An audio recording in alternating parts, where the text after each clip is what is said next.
नमस्कार दोस्तों, study IQ में आप सभी का स्वागत है। मेरा नाम है डॉक्टर महिपाल सिंह राठौड़ और आज इस वीडियो में मैं आपके साथ चर्चा करूंगा मणिपुर राज्य में चलाए जा रहे खुडोल इनिशिएटिव के बारे में। ये इनिशिएटिव एलजीबीटीक्यू कम्युनिटी के लिए चलाया जा रहा है कोविड-19 पैंडेमिक के दौरान और इसकी तारीफ यूनाइटेड नेशंस की एक एजेंसी ने भी करी है। तो क्या है ये इनिशिएटिव, इसके बारे में जानेंगे इस वीडियो में। अगर आप मुझसे सोशल मीडिया पर कनेक्ट करना चाहते हैं तो मुझे ट्विटर, इंस्टाग्राम या फेसबुक पर इन आईडीज पे फॉलो कर सकते हैं। मेरे सभी लेक्चर्स की अपडेट्स आपको यहाँ प्राप्त हो जाएगी और पीडीएफ आप इस टेलीग्राम चैनल से डाउनलोड कर सकते हैं। अगर आप आईएएस एग्जाम की तैयारी करना चाहते हैं तो आप घर बैठे अपने मोबाइल फोन के माध्यम से ये कर सकते हैं स्टडी आईक्यू ऐप पर। इस ऐप को डाउनलोड करने के बाद आप हमारे स्मार्ट कोर्सेज को अवेल कर सकते हैं और इन कोर्सेज पर ईएमआई ऑप्शन भी अवेलेबल है। लगभग 2 हफ्ते पहले यूनाइटेड नेशंस की एक एजेंसी ने मणिपुर राज्य में एक इनिशिएटिव जो कि एक एनजीओ के द्वारा चलाया जा रहा है फॉर द एलजीबीटीक्यूआई कम्युनिटी, उसकी तारीफ करी थी और उसे दुनिया के top 10 inclusive fight against the covid pandemic के इनिशिएटिव्स में शामिल किया था। तो इस इनिशिएटिव का नाम है खुडोल। मणिपुर की भाषा में इसका मतलब होता है गिफ्ट। यूएन के इस ऑफिस के बारे में आपको ब्रीफली मालूम होना चाहिए। United Nations secretary generals envoy on youth, यानी कि यूएन सेक्रेटरी जनरल का दुनिया के युवाओं के लिए एक राजदूत का ऑफिस बनाया गया है जो युवाओं को यूएन से जोड़ने का काम करेगा, युवाओं के अधिकारों की बात करेगा और उनकी डिमांड क्या है, यूनाइटेड नेशन से उन्हें ज्यादा करीब कैसे लाया जा सकता है, इन सभी एरियाज में काम करेगा। तो ये ऑफिस एस्टैब्लिश किया गया था 2013 में, ज्यादा पुराना नहीं है, 8 साल पुराना है। और इस वक्त इस एनवॉय के पद पर है श्रीलंका की जयथमा विक्रमा नायके। अब बात करते हैं खुडोल इनिशिएटिव के बारे में। खुडोल का मतलब मणिपुर की भाषा में होता है गिफ्ट और ये प्रोग्राम शुरू किया गया है इम्फाल के एक एनजीओ के द्वारा जिसका नाम है यवोल। ये लिखा इस तरह से जाता है लेकिन इसका नाम प्रोनाउंस होता है यवोल। तो यवोल एनजीओ की स्थापना 2017 में हुई थी और ये मेनली ट्रांसजेंडर कम्युनिटी के लिए काम करते हैं।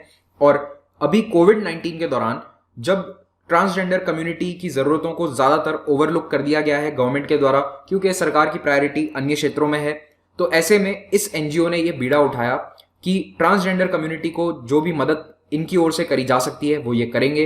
तो food, health and hygiene requirement, इन तीनों का ध्यान रखा गया एलजीबीटीक्यूआई कम्युनिटी के लिए। साथ ही साथ जो एचआईवी पेशेंट्स हैं उनके लिए भी, डेली वेज अर्नर्स, चिल्ड्रन, बच्चे, एडोलेसेंट जो खुद की केयर नहीं कर सकते या जो माँ बाप के साथ नहीं रहते, उनके लिए भी ये एनजीओ काम कर रहा है। बट मेन फोकस जो है वो ट्रांसजेंडर्स के ऊपर था और ये क्राउड फंडेड इनिशिएटिव है, यानी कि इसमें पैसा लोगों ने इकट्ठा किया है जनता से और 100 वॉलंटियर इस इनिशिएटिव से जुड़े हुए हैं जिन्होंने लगभग 2000 परिवारों को सपोर्ट दिया है।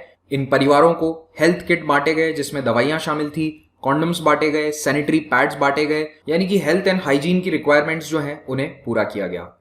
यवोल एनजीओ और भी कई एक्टिविटीज में इन्वॉल्व है। मार्च महीने में इन्होंने देश की पहली ट्रांसजेंडर फुटबॉल टीम भी शुरू करी थी। हालांकि ये न्यूज कोविड-19 पैंडेमिक के कारण कहीं पीछे चली गई थी तो इसलिए इस पर ज्यादा फोकस नहीं हुआ था।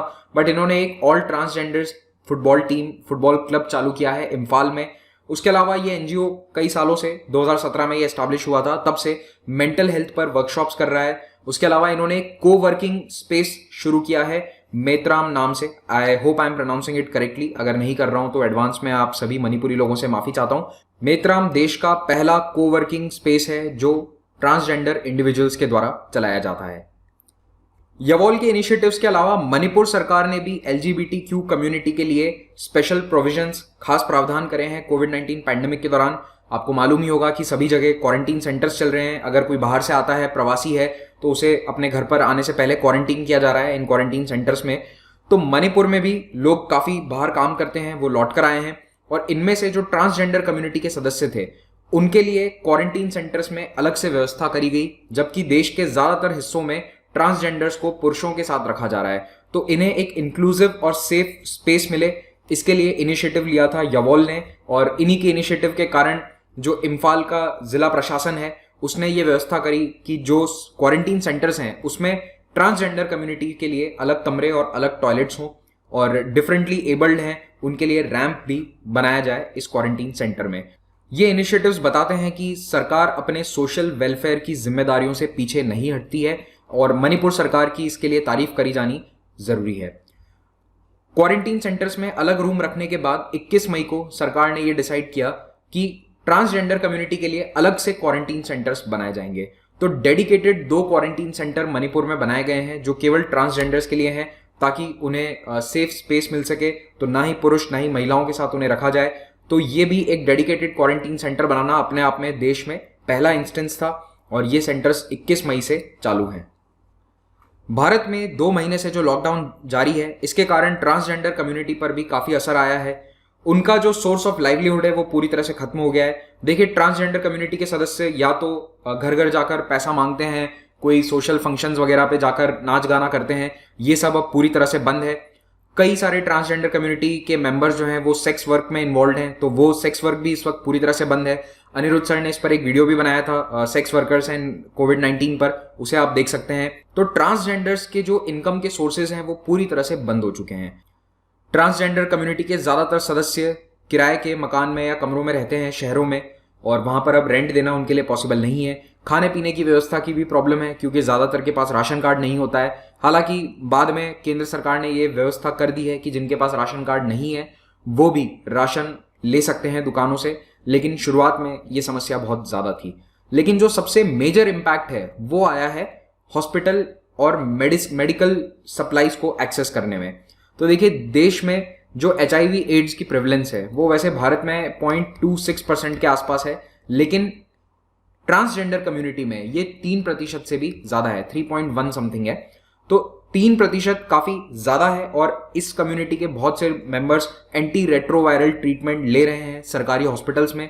तो ये ART ट्रीटमेंट रेगुलरली लेना बहुत जरूरी होता है। अगर आप इसमें एक डोज भी मिस कर देते हैं तो हो सकता है कि जो दवाई आप ले रहे हैं वो अगली बार असर करना बंद कर दे। लेकिन आप जानते ही हैं, देश के अस्पताल इस वक्त कोविड-19 से लड़ने में बिजी हैं, तो ART ट्रीटमेंट सफर कर रहा है। इसमें ना केवल ट्रांसजेंडर कम्युनिटी बल्कि दूसरे भी जो HIV पॉजिटिव लोग हैं, जो एड्स से पीड़ित हैं, वो अपना ART ट्रीटमेंट कई जगह एक्सेस नहीं कर पा रहे हैं। और ट्रांसजेंडर कम्युनिटी के कई सदस्य हार्मोन रिप्लेसमेंट थेरेपी भी लेते हैं जेंडर ट्रांजिशनिंग के लिए, जेंडर बदलने के लिए, तो वो भी इस वक्त दवाई नहीं ले पा रहे हैं। तो कुल मिलाकर हेल्थ, खाना पीना और सोर्स ऑफ लाइवलीहुड यानी कि इनकम के सोर्सेज सभी की समस्या है ट्रांसजेंडर कम्युनिटी के लिए। आई होप आपको ये लेक्चर ज्ञानवर्धक लगा होगा। Thank you very much for watching this. Have a great day.